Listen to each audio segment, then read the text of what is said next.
Welcome to The Awakened Heart, a podcast for healing women, a place where your voice matters, your body is sacred, and your journey home to yourself is honored no matter how winding the road. I'm Autumn Moran, licensed professional counselor, yoga instructor, life coach, and a neurodivergent trauma experienced woman who helps other neurodivergent trauma experienced women heal. And today, guess what? 1,000 downloads. Woohoo! Celebrate, celebrate, celebrate. I love it. I think it's a milestone. Thank you so much for being a part of that 1,000 and 1,000 plus and beyond downloads. I appreciate the listens. I appreciate you. The goal of this podcast is simple. It's so that women like myself and my clients don't feel alone, hopeless, or helpless, and to create a community because healing together is more powerful than healing alone.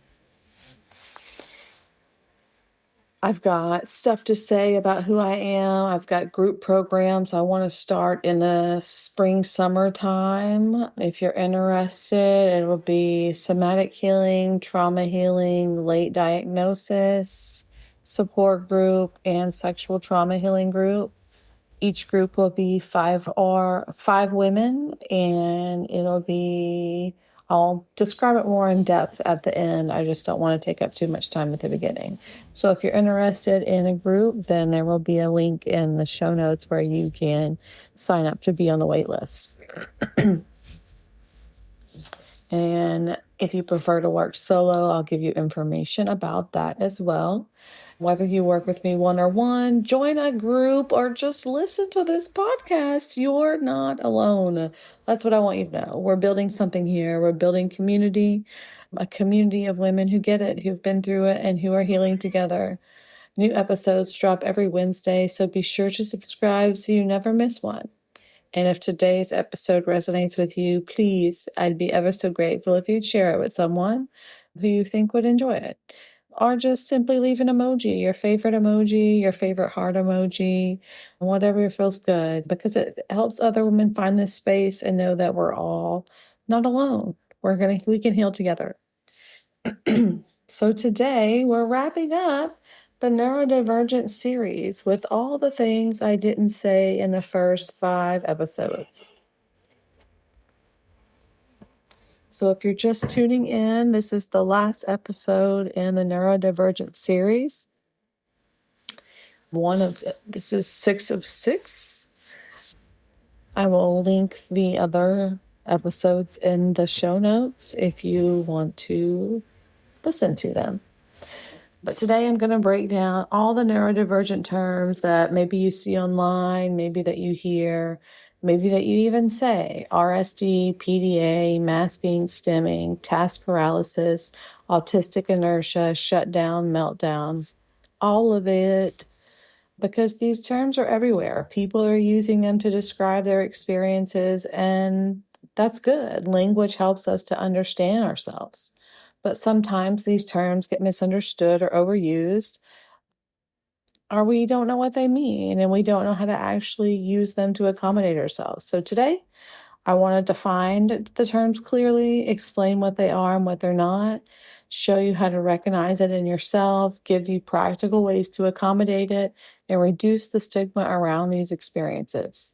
Because these aren't just trendy buzzwords. These are real neurological experiences that neurodivergent people have, and really understanding them,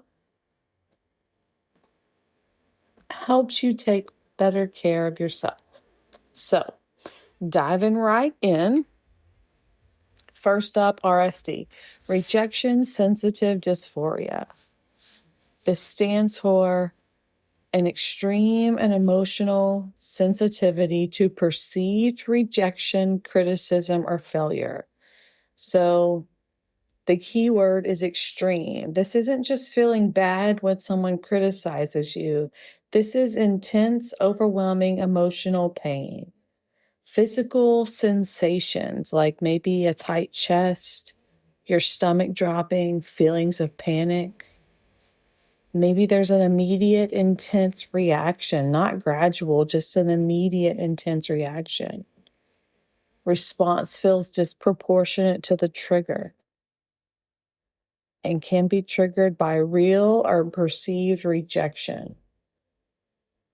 This is strongly associated with ADHD, though not everyone with ADHD has it, and autistic people can experience it too. It's thought to be related to the emotional dysregulation and how ADHD brains process rejection. So maybe someone doesn't text back. The immediate thought is they hate me, I ruined everything. A mild criticism at work, complete emotional collapse. A friend cancels plans, you spiral into nobody wants to be around me. Perceiving disapproval, even when it's not there, it's intense shame. Making a mistake feels like I'm a complete failure, I should just give up. The emotional experience is that it's sudden, intense pain. It feels like they're dying inside. The world is ending. Overwhelming shame, humiliation, worthlessness, an urge to withdraw, hide, disappear. Sometimes rage instead of sadness. The last minutes to hours to days. But what it is not, it's not regular sadness when rejected. It's not justified anger at actual mistreatment. It's not appropriate disappointment. It's not general anxiety, and it's not low self-esteem, although the low self-esteem can coexist. It's not being too sensitive. This is a neurological response, not a choice or personality flaw. So, how to recognize it in yourself? There's a few questions to ask yourself. Do I have intense, overwhelming reactions to perceived rejection? Does criticism feel physically painful? Do I ruminate for days over small interactions?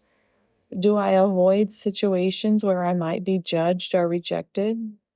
Do I people please to avoid any possibility of rejection? Does the intensity of my reaction surprise even me? If yes, you might have RSD. So, how to accommodate it? In the moment, when you recognize this is happening, just say it to yourself. This is RSD, not reality. Remove yourself from the triggering situation if possible.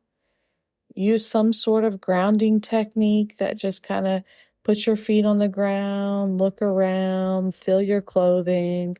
What do your clothes feel like? Wiggle your toes. What's around your toes?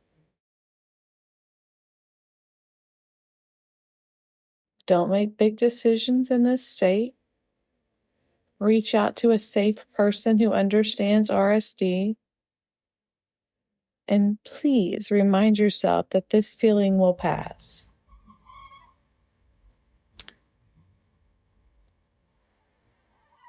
Ongoing, preemptively, therapy, especially for emotional regulation, medication, some ADHD medications help with that. Build self-worth that's not dependent on others' approval. Practice self-compassion, identify your triggers, and have a plan for when RSD hits. Tell safe people that you have RSD. Sometimes you need reassurance that they're not mad at you. Ask for direct communication. Can you tell me directly if something's wrong? My brain assumes the worst. Give yourself permission to ask, are we okay? When you're spiraling. The things that don't help is being told that you're too sensitive. This is just shames your neurological response. Just don't care what people think. Well, if you could, you would. Like, okay, easy, simple, not easy, bro.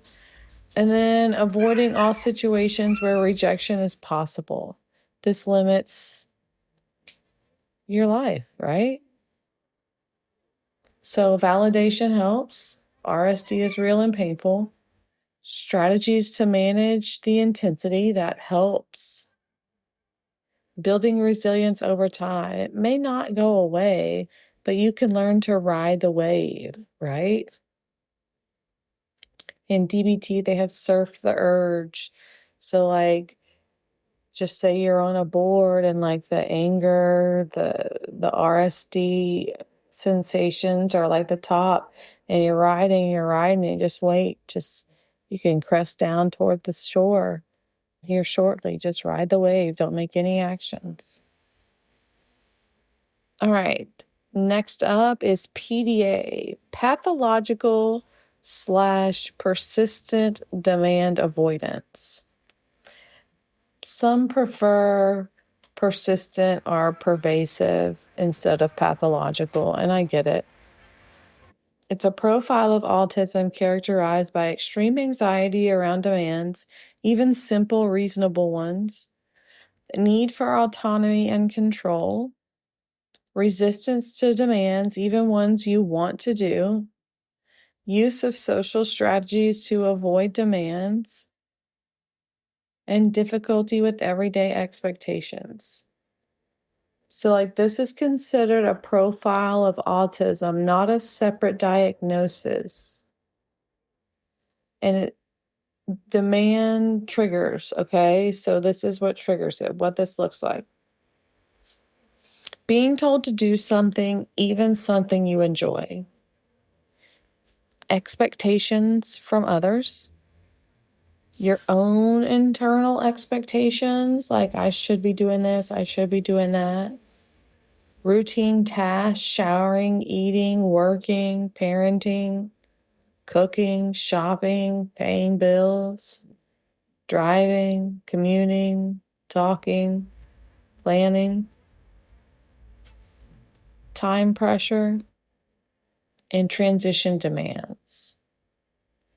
And those responses to the demands can be immediate resistance, refusal, or shutdown, anxiety, panic, or overwhelm, distraction, negotiation, excuse making, oppositional behavior, even when it's not in your best interest, shutdown or meltdown, physical inability to do the thing, not won't, but genuinely can't. So you need to shower. You know you need to shower. You want to shower. Someone says you should shower. Suddenly, you can't shower. The demand created such intense anxiety that your nervous system won't allow it. So it's not being lazy or defiant. It's not oppositional defiant disorder, though it can look a little similar. It's not manipulation or control for its own sake. It's not regular procrastination. And it's not just not wanting to do things. It's not even about the task itself. It's about the demand. You might happily do something if it's your choice, but resist the exact same thing if it's demanded. So, to recognize it in yourself, ask yourself these questions. Do I resist demands even when I want to do the thing? Does being told to do something make me unable to do it? Do I feel intense anxiety around expectations? Do I need high levels of control and autonomy? Do I struggle with demands others find simple? Does my resistance surprise or frustrate me? If yes, you might have a PDA profile. So accommodations starts with reducing demands. Remove non-essential demands from your life. Lower expectations, what must be done versus what should be done. So you want to do what must be done, not what should be done. Simple, not easy, I know. And give yourself permission to not do things. I know, remove non-essential demands from your life and give yourself permission to not do things.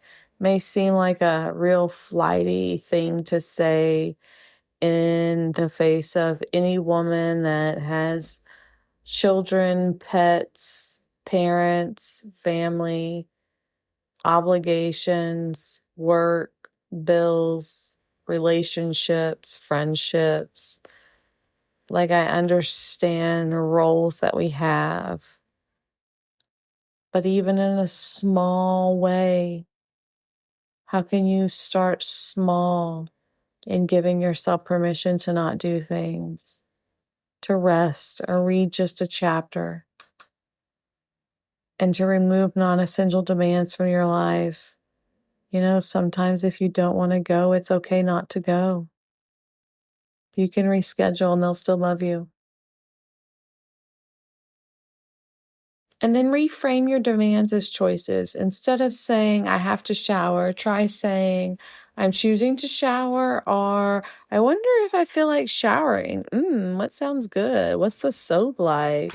Ooh, I did get that new one and it's so soft. I want to try it. Or, oh, I just bought that one that says it does this. I can't wait. Like, I do love the way my shower smells after I use my shampoo. You know what I mean? Like, I wonder if I feel like showering. That all sounds fun. I wonder if I want a speaker on, I'm going to play a good playlist, or I'm going to listen to something fun. I wonder if I'm going to keep the lights off or put a lamp in there or some sort of funky ceiling lamp, one of those plug-in LED projector lights. All kinds of fun things. I wonder. Instead of saying, I need to work on this project, try saying, what would happen if I worked on this? Or I'm curious about this project. And you can try indirect approaches. So set timers. When this timer goes off, I'll see if I want to start. Make it playful. I bet I can't do this in under 5 minutes. So set a 5-minute timer and get going. Remove the pressure, maybe. I'm just going to do 2 minutes. So set the timer for 2 minutes and just do it. And then when it goes off, cool. If you don't want to continue, take a break and then come back and do it in two more minutes and see what happens. Disguise the demand. I'm going to try this new way of approaching my work.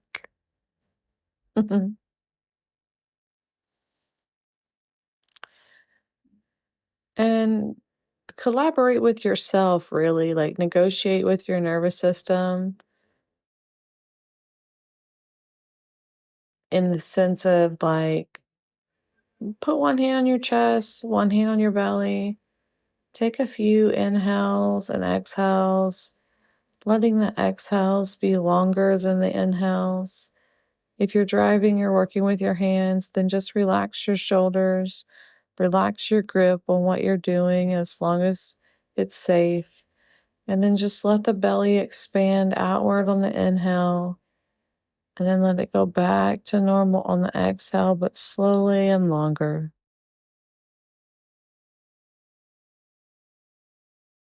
Tell yourself that you're safe, that you have a choice, and you can have it fun, and you can enjoy what's at hand, what's being asked of you. And try to find ways to make things feel less demanding. Like, is it better to have like a list to make at the beginning of the week with you, your partner, whoever you coexist with, as far as like food wise, and then have the list and then you can just choose from that? Or have a couple of those to grab and reach out to whoever else is involved in dinner and say which one's best, and then narrow it down from there. Like, just find ways to make things feel less demanding. And experiment with what works. If it doesn't work for you, don't give up. Just try another system until you find a system that works. Like, and sometimes a system will work for a while and then you'll be bored with it and you'll have to find another one. That's okay, because in the neurodivergent world, novelty, newness, and reward, it's what your brain will always and forever thrive on. So with others, you can explain that you have PDA, direct demands trigger intense anxiety for you. You can just ask them, can you phrase things as suggestions or give me autonomy? So ask for choices, options, autonomy, collaboration, not commands. You can set boundaries just like, hey, please don't tell me what to do. I'll shut down. If you can frame it in an option or a question and give me some choices. Because pressure, deadlines, consequences, those don't help. Forcing compliance, calling it defiance or laziness, those don't help. Rigid expectations, those don't help. Autonomy, choice, and collaboration are helpful. Reducing demands where possible are helpful. Understanding it's it's neurological, not behavioral. And therapy that understands PDA is also helpful. All right, what about the fear of being perceived? This one isn't a clinical term, but it's a common neurodivergent experience. So this is the fear of being perceived is anxiety or discomfort about being seen, noticed, or observed by others. So it includes not wanting to be looked at, anxiety about being the center of attention, discomfort with being observed doing tasks, fear of judgment or evaluation, desire to be invisible, hyper-awareness of being watched. It's common in autism and social anxiety. Some situations that can trigger it are like public speaking or presentations, being watched while you work, someone looking at you, standing out or being noticed, right? Performing tasks while being observed. Oof. Video calls, seeing yourself on camera, walking into a room where people look at you. Oof. I don't know about y'all, but I have been feeling myself. Been trying not to get off track because I feel like I'm covering a lot today. But man, RSD, oof, yes. PDA, absolutely.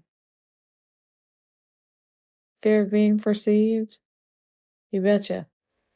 But also, here I am going against all the fears. So it can be overcome. But I'm not on video.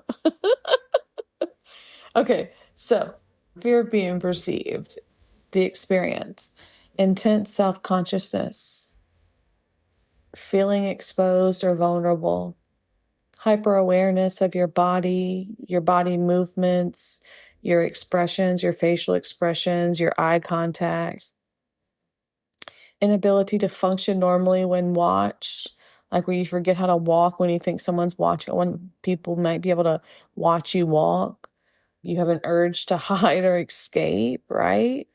Physical discomfort, feeling hot, tense, or frozen. What it is not just shyness. It's not regular social anxiety, though they may overlap. It's not wanting attention but pretending not to, and it's not being dramatic. And questions to ask yourself to find out if this is what you're experiencing is, do I feel intense discomfort when people look at me? Do I struggle to perform tasks when observed? Do I avoid situations where I'll be noticed? Do I feel like I want to disappear in social situations? Do I hate video calls because I see myself? Do I feel hyper aware of being perceived? So, how do you accommodate if you answer yes to those? Work solo when possible. Turn off the self view on all video calls. It's all an option on all of them. You can turn it off. Choose seating where you're not in direct sightline. Wear headphones and sunglasses to create a barrier. Yes, inside. Avoid situations where you're the center of attention, right? That's sometimes simple, not easy. And start with safe people. Build your tolerance slowly. Don't force yourself into any overwhelming situations. It's okay to avoid when you need to. It's okay. The world will not end. If it's too much, it's too much, and that's okay.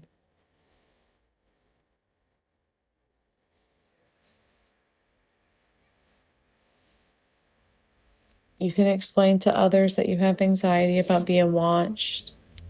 Can I present without being on camera, or can we not stare at me while I do this?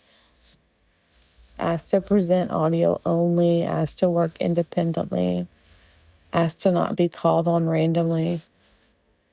Someone telling you to just get over it, forcing exposure before you're ready, and mocking or minimizing the fear are not helpful. Validation that this is real, accommodations that reduce being perceived, those are helpful. Slow, gentle exposure when you choose time, when you choose it, and understanding it's not vanity or seeking attention, those are all helpful. What about stimming? Stimming is probably the most visible neurodivergent experience, but it's often misunderstood. Stimming is self-stimulatory behavior, repetitive movements, sounds, or behaviors that serve sensory or emotional regulation purposes. Everyone stims. Neurotypical people tap pens, bounce legs, but neurodivergent people often stim more intensely and more noticeably. So, like hands flapping, fingers flicking, rocking, swaying, bouncing, spinning or pacing, vocal stems like humming, repeating sounds or words, chewing, biting, picking their skin, their nails, their hair, rubbing textures, maybe looking at patterns or lights. It is done to calm when anxious or overwhelmed. It's done to stimulate when feeling understimulated. It's done to help process emotions, and it's done to manage sensory input. It can be an expression of joy, a release of energy. It can be a communication of the internal state. It can even help concentration and keep the body occupied while the brain's focused. It is not something to suppress or stop unless it's harmful.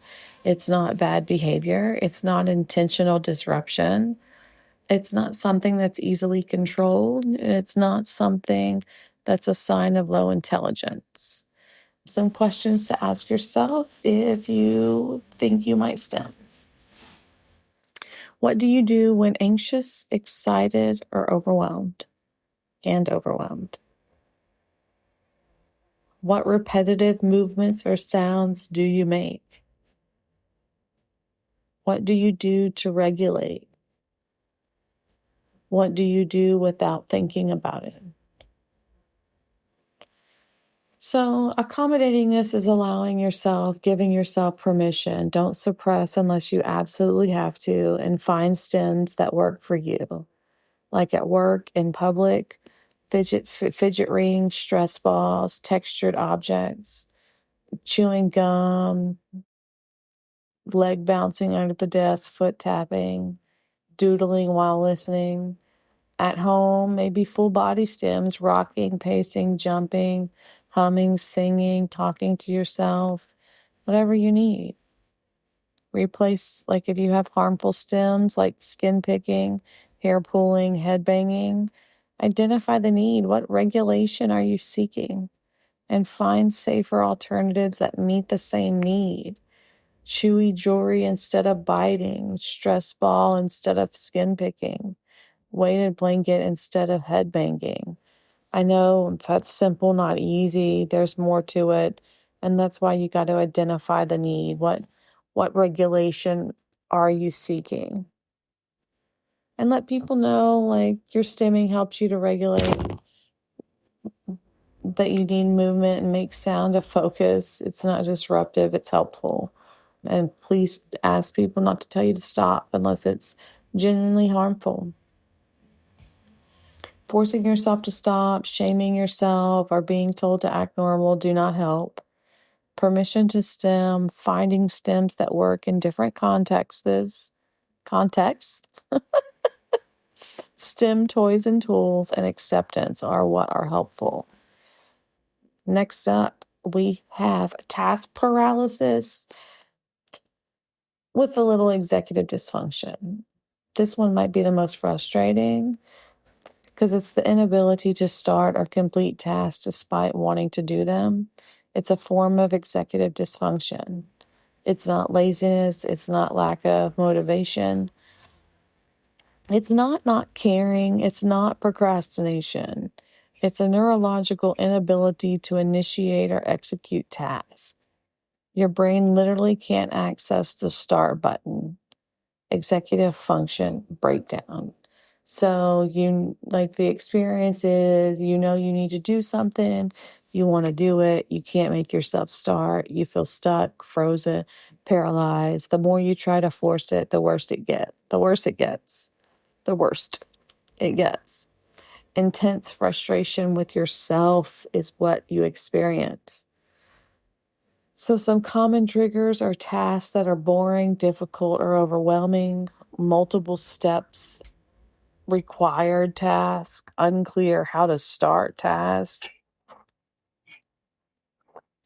too many options, which gives you decision paralysis. With an ADHD brain, it's like 2 to 3 for an option and then keep going from there. Like more than 3 is you're pushing it to overwhelm. So it's like, give me 2 to 3 things and then we'll narrow it down. Give me 2 to 3 things and we'll narrow it down. Perfectionism is a common trigger. Hello, neurodivergence, especially if you're a woman. And emotional overwhelm is a trigger. So questions to ask yourself if you want to see if you recognize task paralysis in you. Do I want to do this but can't make myself start? Am I stuck even though I know what to do? Does trying harder make it worse? Do I feel frozen or paralyzed? Is this happening even with important or urgent tasks? So essentially, it's a simple, not easy, but simple.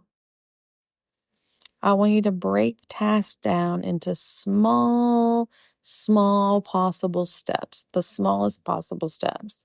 Start with one tiny action, open the document, get the supplies out. And then I want you to move for just 2 minutes. Commit to starting for 2 minutes only. Remove the decisions, don't think, just do the first step. Use body doubling. Change location, use a timer, make it a game, add music or background noise. Remove perfectionism. Done is better than perfect. Something is better than nothing. Start bad, improve later. And, address the underlying need. Are you overwhelmed? Okay, break it down. More simple. Are you understimulated? Well, add some stimulation, add some music, add some lighting. Are you anxious? Address the anxiety first. What's going on? What are you afraid of? You're safe. You're studying. You got this. Are you safe? You know what I mean? I'm not trying to make an assumption about anybody, but you got to get with the anxiety. Treat it, acknowledge it, express it, then come back. Are you burned out? Then please rest. Use external structures, hello deadlines, even artificial ones, accountability partners, timers and alarms, calendar blocking. More pressure or guilt does not help. Calling yourself lazy does not help. Forcing yourself often makes it worse. So understanding it's neurological and not moral. Strategies that lower the barrier, those help. Self-compassion helps. ADHD meds can help. Whether that's, I'm not trying to push meds. It's just, they are helpful for task initiation. And what about masking? Masking is probably the most exhausting neurodivergent experience. It's suppressing or hiding your neurodivergent traits to appear more neurotypical. You suppress stims, you force eye contact, you script social interactions, mirror others' behaviors, you hide sensory sensitivities, you pretend to understand when you don't, you perform normal. This is because we learn to do this to avoid punishment, criticism, or bullying, to fit in socially, to keep jobs, to be accepted, to survive in neurotypical spaces. Masking is a trauma response. We learned our authentic selves weren't safe. Masking looks like constant self-monitoring, adjusting your behavior based on others, exhaustion after social interactions, feeling like you're performing, and not knowing who you are underneath it all. It costs you a lot. You lost your identity. You feel burned out, exhausted. You're unable to relax. Like, please relax, slow down. Just take a beat. Do something quiet and gentle. Do a craft. Crochet. Do some art. Do a puzzle. Play some cards. Color a book. Do a puzzle book. Just kick up those feet. And ultimately, you feel disconnected from yourself. It costs you a freaking lot to mask. Masking is not being polite or having manners. It's not code switching in professional context unless it includes suppressing your neurodivergent traits. And it's not choosing to present yourself differently. It's automatic. It's suppressing your authentic self to survive. It's a constant performance. It's not a choice, or it doesn't feel like a choice. So here are questions to ask yourself. I'm going to take a sip of water. All right. So ask yourself, do I act differently in different contexts? Am I exhausted after socializing even when it went well? Do I script conversations beforehand? Do I suppress my natural responses? Do I feel like I'm performing? Do I not know who I really am? So, start in safe spaces is how I say to unmask.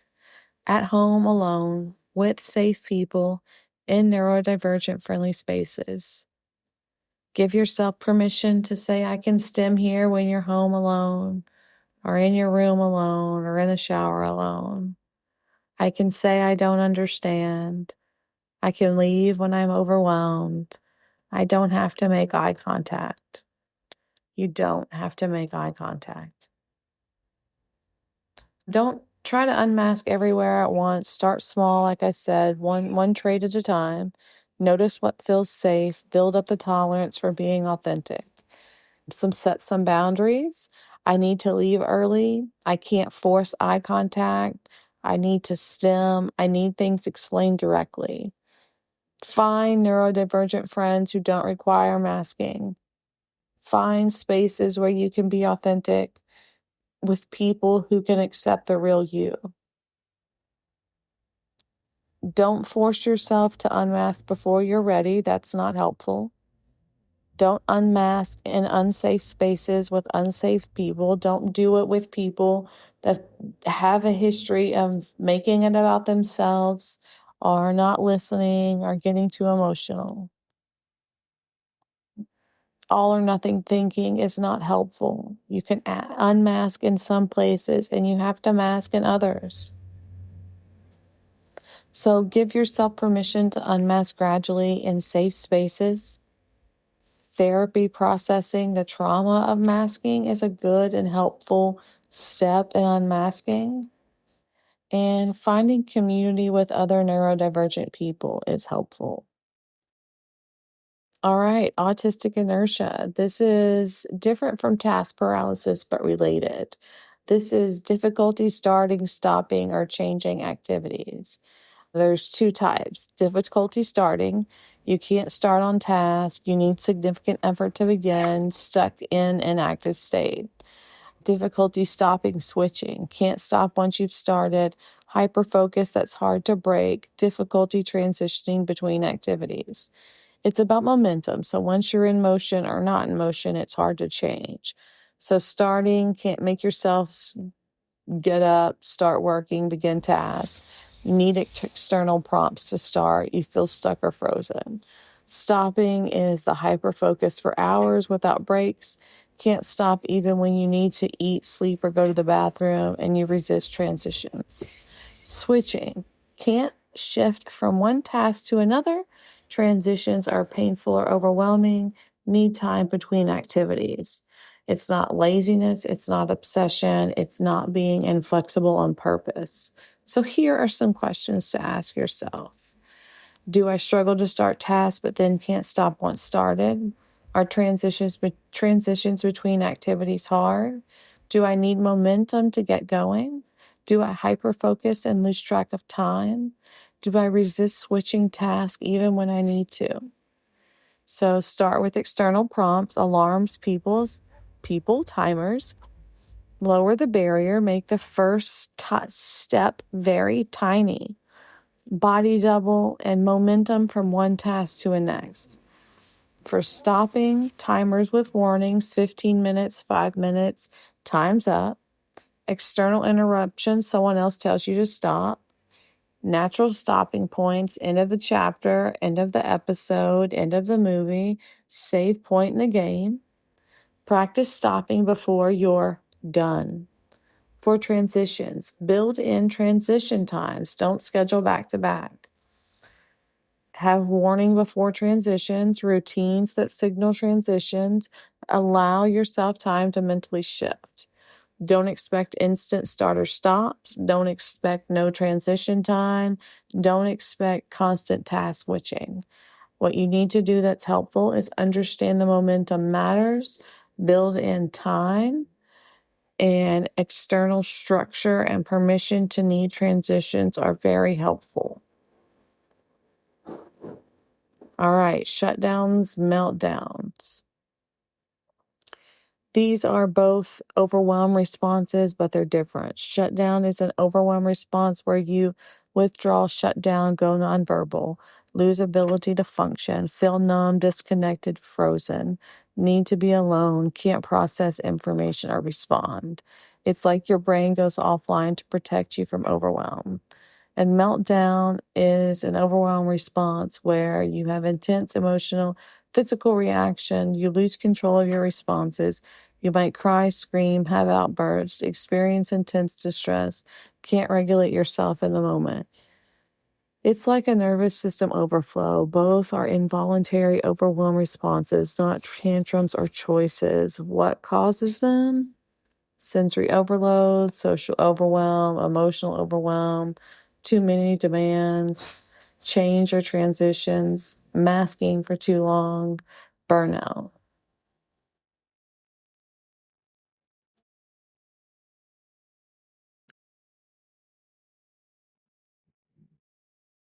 So, shut down, you can't talk or respond, numb, isolate, meltdown is intense emotion, can't control reactions, might cry, yell, or have a physical response. You feel overwhelmed or out of control. In the moment, remove yourself from the situation if possible. Find a quiet, safe space. Don't force yourself to talk or engage. Wait it out. The shutdown, the meltdown will pass. Use grounding if you can, a weighted blanket, pressure. Notice your early warning signs. Rest before you hit shutdown. Reduce overwhelm sources. Build in recovery time. And afterwards, be gentle with yourself. Process what happened when you're ready. Identify your triggers. Don't rush back to normal. And for meltdowns, again, safe space, let it happen, protect yourself from harm, remove triggering stimuli if possible, wait it out. It will pass. Always notice your warning signs, rest and recover. People telling you to calm down, you're overreacting, control yourself, punishment or shame do not help. What helps is understanding these are involuntary, safe space to recover. Prevention through reducing overwhelm, compassion for yourself.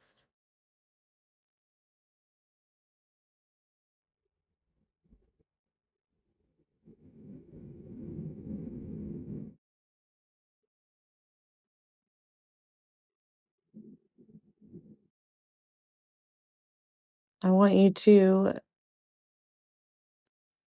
see if you have any of the signs of overwhelm. The early signs of overwhelm, I think this is important to talk about before I wrap it, is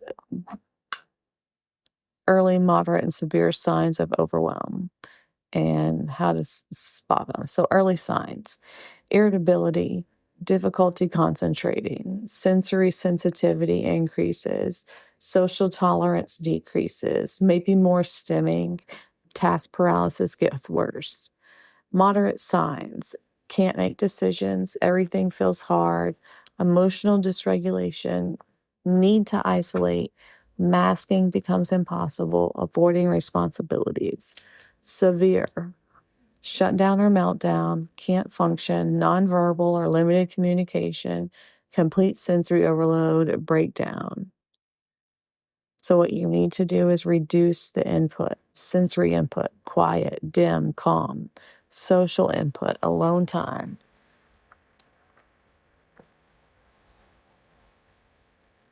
Reduce the demands, say no to everything non-essential. Reduce information, stop consuming content, get off it all.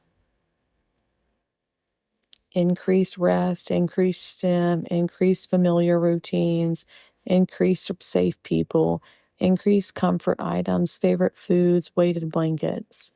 Give yourself permission to be overwhelmed, to need more than others. Give yourself permission to shut down, to cancel things, and please give yourself permission to do less. I want you to notice your capacity, build in recovery time for all things. Say no earlier and accommodate yourself before you crash. Overwhelm doesn't come out of nowhere, it builds up. Learn your warning signs and intervene early. So that's the terms. That's what I thought the buzzwords would be. And I wanted to explain that stuff to you guys, to you ladies, to you peepees. Okay. You're not broken. Your brain works differently. And understanding how it works, really understanding it, helps you accommodate yourself. Use these terms, learn what they mean, figure out which ones apply to you, and then accommodate the hell out of yourself.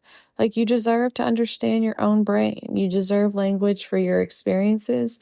You deserve strategies that actually work. I love to hear from you. Got a question? Message me. Want to help more women hear this episode and supporting me by helping my podcast grow? Please comment, leave a review, leave me an emoji, your favorite heart emoji. I think this helps the show grow in searches. If not, share one if you think someone would enjoy hearing this.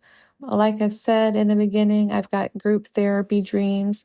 I am dreaming up for the spring, summer, and I would love to fill them up. 5 slots per group for women only. First one is a somatic healing group. So that is about getting out of your head and into your body. So we'll work with the nervous system regulation, movement, and embodied healing practices to help you feel safe in your own skin. We'll have late diagnosis support group for women diagnosed with ADHD or autism in adulthood. We'll process in more in depth everything that we've covered, that I've covered in this series. We have sexual trauma healing group for survivors of sexual trauma who are ready to claim your bodies, to your sexuality, and your sense of safety for deep sacred work done in community of shared women. And then we just have a trauma recovery group for women healing from complex trauma, childhood wounds, or relational trauma, a safe space to process, heal, and move forward together. You can find the link tree at the show notes, and you can click by joining the wait list. If you want to work one-on-one, you can grab the link tree and fill out the form for the 15-minute consultation. If you want to listen to a good a good playlist of music, I have Divine Woman both on Apple and Spotify. And wherever you are, please like, click, follow, thumbs up, whatever it is, to be able to see me every Wednesday. And yeah, if you'd like to see more, go to the link tree and click around, learn more about me. Until next time, take the greatest possible care of your awakened heart and know that whatever neurodivergent experience you're having, it has a name. You're not alone in it, and you can accommodate it. And I'll be right here every Wednesday to guide you on your journey to finding your peace in your accommodations path. May you be happy and free. May our healing ripple outward to bless the world with happiness and freedom. Take care of your awakened heart, and I'll see you soon.